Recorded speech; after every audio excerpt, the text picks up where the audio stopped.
In today's video, I'm going to teach you how to build a financial report in Power BI. First, open your Power BI desktop app on your computer and start with a blank report. Beginning with a clean canvas helps you stay organized and makes it easy to see your progress as you build.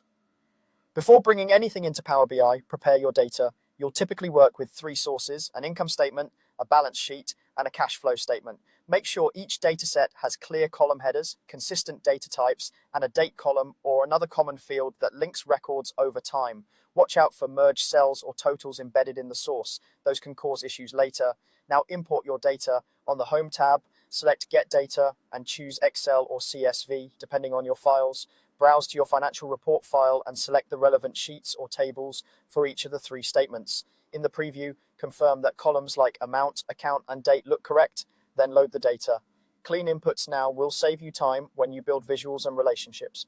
Next, build a simple data model. Go to the model view using the icon on the left. You should see your tables laid out. Check that each has a date column or another shared key that allows you to connect them. Create relationships by dragging the date field from one table onto the matching date field in another.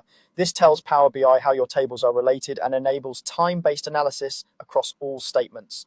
If you see any relationship warnings, verify that column data types match.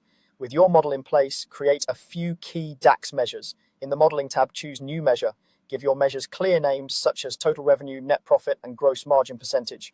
These measures should calculate totals or ratios rather than fixed values, so they react to filters and time. Simple sums and safe division with error handling are a great starting point and will power your visuals reliably.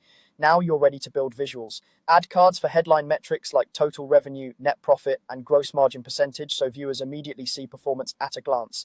Create a line chart to show revenue and expenses over time. Place date on the axis and your measures in values to highlight trends. Add a bar chart to display net profit by month, which makes seasonality or anomalies stand out. Finally, use a table or matrix to present a balance sheet snapshot or a cash flow breakdown for more detailed analysis. Format titles, number formats, and data labels so everything is clear and consistent.